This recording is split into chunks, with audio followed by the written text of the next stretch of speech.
t'avais dit, je suis le bras droit à Tom. Tu vois? Juste au moment où je t'avais laissé, je t'ai passé directement chez Tom. Bon, je l'avais trouvé à la maison. Dans ma poutine a parlé. Mais il savait par rapport à notre conversation de la fois passée là. Bien qu'il avait un peu résisté, tu vois, moi je connais bien Autorité. C'est un mec qui est un peu difficile avec les femmes, tu vois. Mais j'avais fait de mon mieux tant qu'ils sont son proche et puis son collaborateur. Nathalie ici est ma vérité. En tout cas, moi je te dis que match est zéro.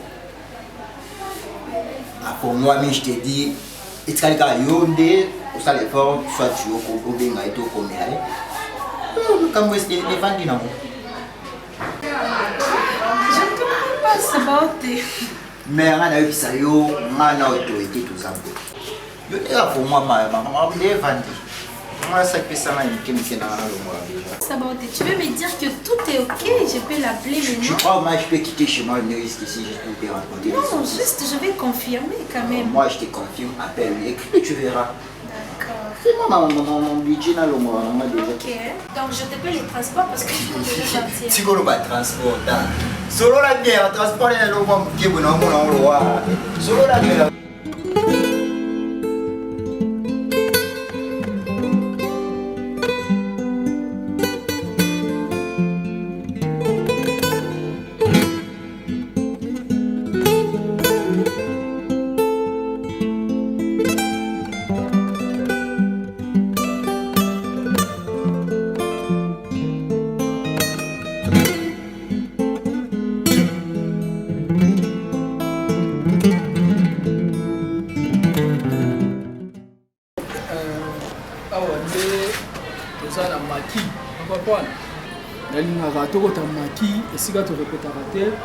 Vu que concentration et répétition, la concentration de ça en maquis, des choses différentes.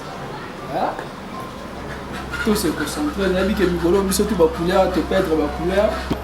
Mais maquis, ça aura un mois. Autant que bima awa, na tala qui ba qualité à matos, ba qualité à matos, wana o ya prophète Gawis.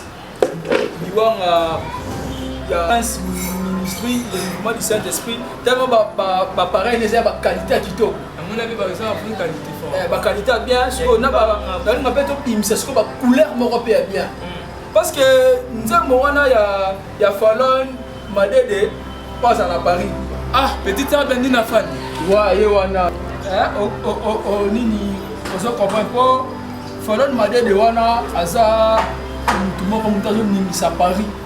C'est vrai, la ministre au Paris, on doit nimisa. Si vous avez un qui se dit monaye, et ça n'a pas.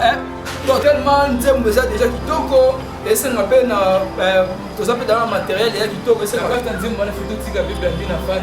Obligé, voilà le moment de monaye. Il y a un chana pinga, il faut la javukal. Bon, chana. Yo mona sala mikolo. Yo zala bomba vocal wana autant mon achat de bela. C'est donc juste caca pour la Colobanayo, merci. En tout cas, merci pour le service nous se rendre. Quand que tu n'as pas été incapable, nous avons traité on a pas comme nous soana. Toi tu faisais ton travail, mais le problème est là qui n'est yoté. Le problème est là qui s'y pas moi là dans parce que Koyoka Oye a expliqué nga que aux ali ba effort nous se pas quoi isaye, ba effort nous soana foutu l'autre côté. Exact que yo no yeba iko sa musala te mais exact que yenda azalaki trop dur et plus en plus azalaki déjà na ba penser na mutu mususu na zana eloko na koko bakisa te parce que Tom a expliqué nga azana na bolimo mutu mususu aza amoureux ya mwasi mususu donc même yo ata soki to tiki yo awa 5 ans au sala ba exercice nyonso koko sala o tiko ko ese suite mais malheureusement bolingo yo iya ko inango eza na éviter ce qui est amour pour se réaliser parce que pour moi je trouve ça impossible. Tu peux imaginer que Tom a ko ina bolingo ya Anida. Donc moi si nyoso yo ya zo porter na motema na ye eza Anida. Donc yo ko kina ko sala nyoso ko sala otiko réussir yesoute. Maintenant lo zo pesa nga passe ngana parce que Anida ngana ye belie par canal, il y a grand frère Naye Géry. C'est Tom et c'est Géry qui est venu me présenter à Nida pour la première fois. Mais maintenant que Tom m'explique que hier à Monaka à Nida, nous calibosso avant Géry à Koutananaï. Aux hommes qui ont histoire, maintenant je laisse les choix dans moi aussi. Hier Ayeba, pour ça la choix n'a pas bolingo ba forcer à ngote ngana koko forcer à Nida ali na Géry. Mais ceux qui ont bolingo à Tom na Géry et aussi manamote. Alors ceux qui pensent que Géry ne bolingo na ye ata Tom a forcer ndengo ye aussi mate. Donc mission na yo loko les ala qui kaka pona ngana tester Tom s'il était un homme où il a agir na basi. Donc on a si on a yebi que Azan a mobali. Donc mission na yo ici. Donc ce soir même tu peux faire ta valise et aux ongles na yo ici quand on a yo. On remercie madame ou appelle ça qui nga yo en tout cas. Ça là qui n'est choix ma bête. Ça là qui choix ma bête mais ça problème de moi. Mais na comprendre que Azan est mobali. En tout cas, quelque part, il y a des gens qui azala gay, azala homosexuel. Et le collègue qu'on a dit que ça m'arrange maintenant. Hein? Merci papa, la nuit aujourd'hui. Ton agneau peut l'équipe na quartier ici. Na CP pour na garder tes familles moyennes. Na quartier ici comme. Problème.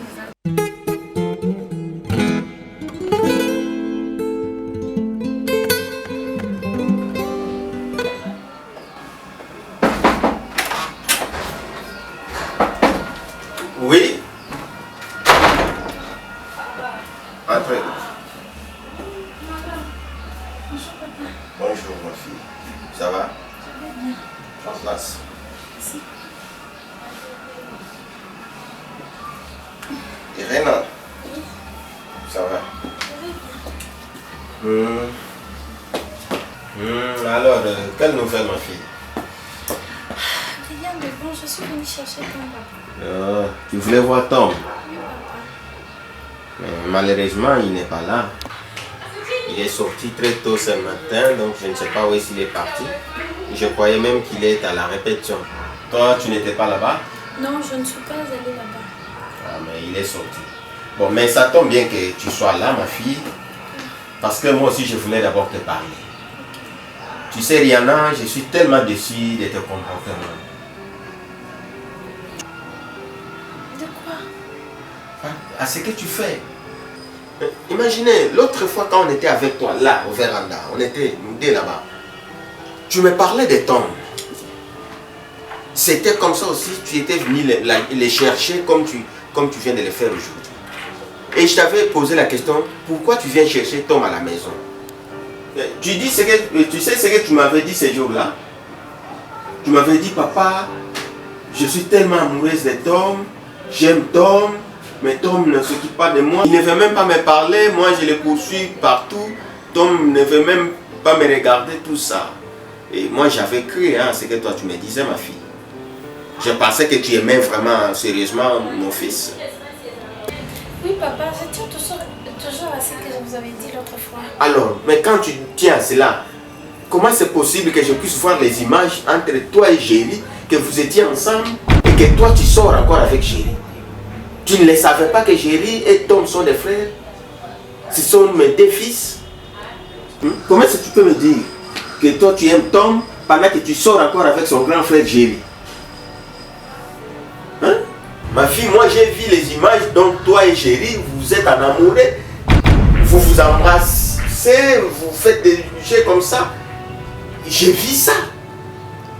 Ça m'a éclairé parce que tu sais bien que Tom et Géry sont des frères. Mais comment c'est toi tu peux dire que tu aimes Tom pendant que tu sors encore avec son grand frère Géry? Hein, ma fille, comment est-ce que tu peux m'expliquer ça? Ce n'est pas ma faute. Comment ça, ce n'est pas de ta faute? Qu'est-ce que tu veux me dire? Papa, c'est la fiancée de Géry qui m'a envoyé d'aller séduire son fiancé. Comment ça? Mais pourquoi? Parce qu'elle n'avait plus confiance en Géry, papa. Elle voulait juste voir s'il a changé ou il est toujours le même. Mais ça, ce n'est pas une bonne manière de procéder. Hein? Un homme toujours défend une femme, une très belle femme comme toi, comme ça. Même si moi, son père, je tomberai. Oui, je te dis. ça, ce n'est pas aimer aussi mon fils. Et je ne peux pas dire que Anida aime aussi mon fils. Ça, ce n'est pas une bonne manière de procéder. Envoyer une très jolie femme comme ça pour aller se dire un non. Mais même moi, son père, j'ai tombé. Il faut que cet homme-là soit tombé pour qu'il ne tombe pas, parce que je l'ai essayé à plusieurs fois. Hein? Il y a cet homme qui ne peut pas tomber comme ça, mais j'ai tombé et je sais. Parce que ce sont mes deux fils. Bon.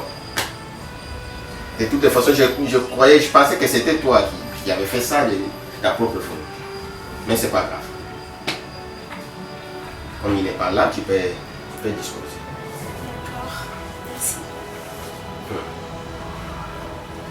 Vas-y. Ok. Au revoir, ma fille.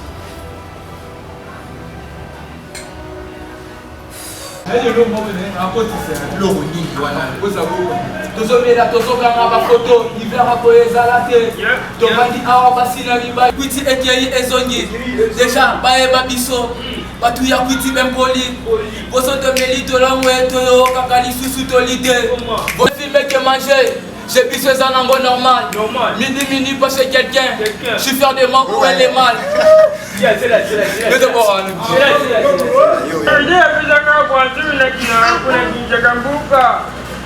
What was that? Yeah, PC chance à bêta. PC chance. Money. Yo qui je n'étais pas. Na ligne na bogan. Na ligne na bogan. Money ndule money.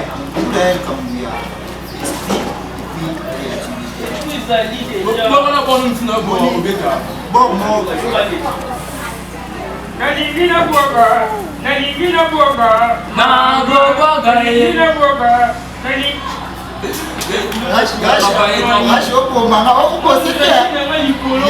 répétition. Travail à ma case, c'est à la parler sur la fan. Moi, il faut moi la musique. Yo, le matin, animation, le matin, chef.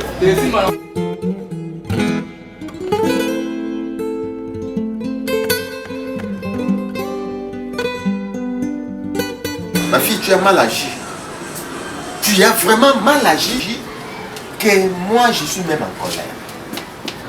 Tu sais, comment est-ce que yo koko ya ti yo ya koko sanga papa mobimba boy. Respect ya kibokilo ameza wapi. Respect. Oyo ya bokilo. Bokilo. C'est-à-dire, muto ya za bo. Pona yo, ata ya za kito teme pona yo ya za bo. En plus ya za kilo. Bokilo. Ozoya koko sango lobi papa patindelinga image na téléphone dans la position gérie na moi c'est na chambre et pourtant ça qui montage pire et simple ya yo moko.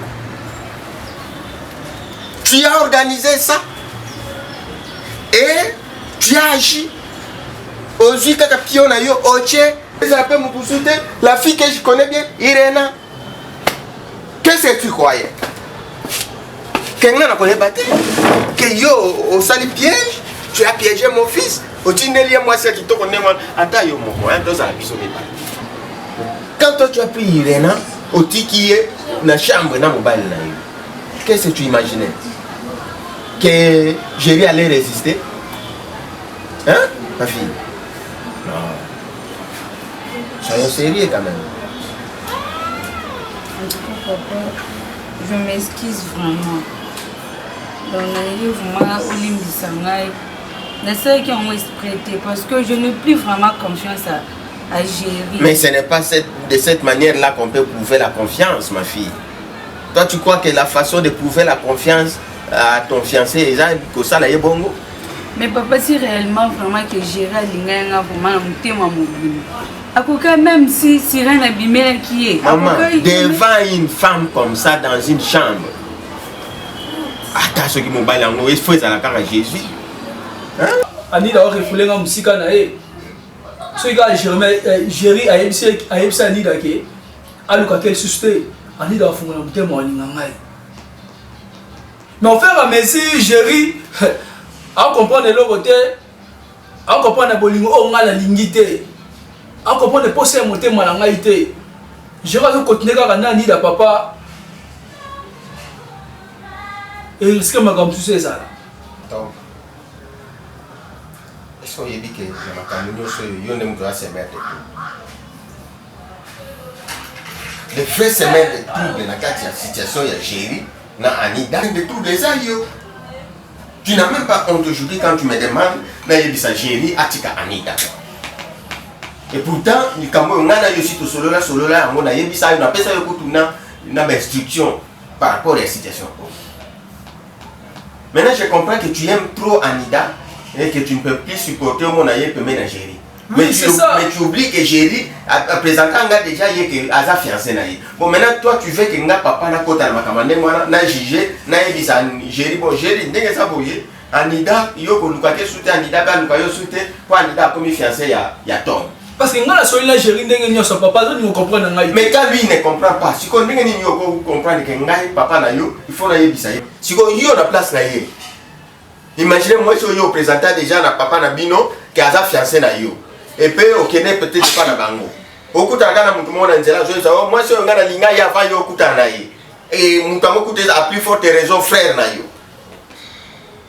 Mitia si connaît si ya Géry. Toi tu peux accepter que yo ne parce que zo boto là y fiancé ce qui osé battre. C'est que toi tu fais. En tout cas vraiment ma chérie. Non mon idée ya pour venir c'est donc pour rendre vraiment service, nous vraiment contente. Donc, je sais vraiment ma case. Donc, encore une fois, je te dis vraiment merci. Na service au Rwanda qui a vraiment dans un sengo, n'enga kanayeba. Donc, n'est-ce vraiment ce qui gère Zanan. Mais on comprendre où est vraiment ça. En tout cas, vraiment, on est vraiment géré. Mais est-ce que bien vraiment. Ok, ma chérie. En fait, pour le service, on a ça là qui. Il fallait qu'on puisse en garder quelque chose en retour. Donc, nous osons, je ne sais pas si. Ok.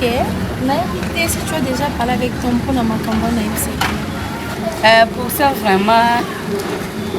Donc, t'inquiète. Donc, on a un tome, non, on a un mais, et ça que non, tu coûtes un été, deux que non, coûte un été, non, on a un à propos, non, comment on a dit, ça a confiance. Ok ma chérie, je te fais confiance. Nazo c'est la quasi réponse là.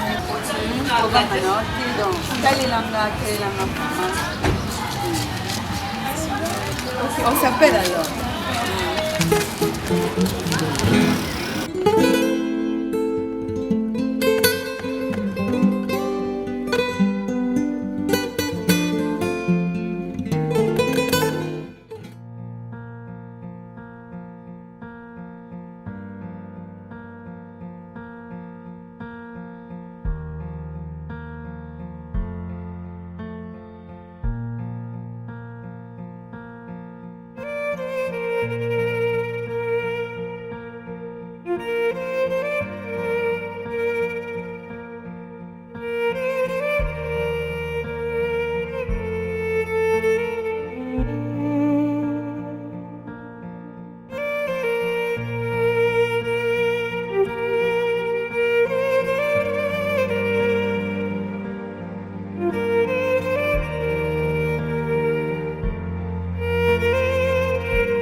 Anida, nakoki osala eloko moko te na mokili sans yo. Anida, je sais que Géry aza moto boyebani na ye avant ngai mpe aza ndeko na ngai, mais cela n'empêche pas que ngai Tom nazali capable ya koprouve bolingo na ngai naza na mopa na yo Anida.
Pourquoi tu es dans cet état?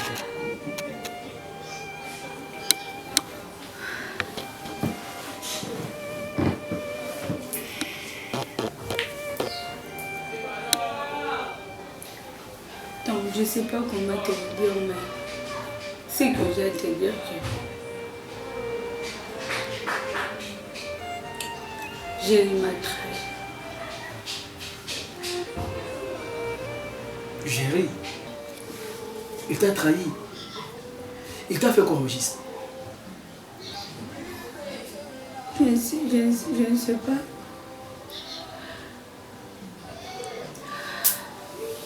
Non, Anida, tranquillise-toi d'abord. Donc je fais quelque chose. Hein? Excusez. Prends courage, il y a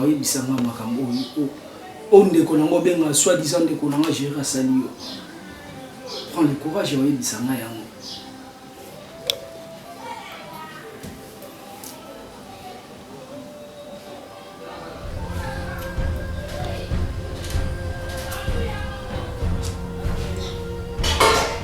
Ah bon? J'allais avec une autre femme. Et Irena.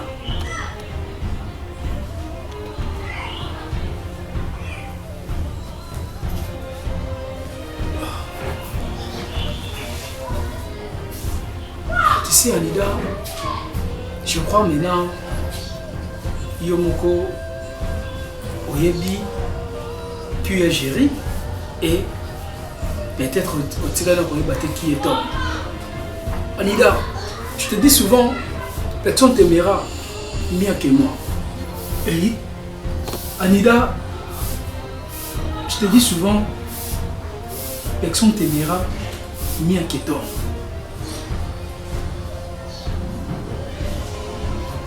Voilà maintenant, comme Oyomo Omono, na Ongana Ebisakayo. Irena, disais-moi, ce qui n'a pas bien avec Irena, c'est parce que la fille là, je la connais bien, Ayaka souvent et pas Nangaï, elle m'étonne trop. Et je suis surpris, ceux qui n'ont pas bakutana qui n'a géré ne Konangaï, et comme une état ou comme une autre téléphone. Mais Anida, mon temps, j'étais là. Et n'a pas dit que n'a pas qu'on a demandé aux Akina. Mon temps, je t'aime.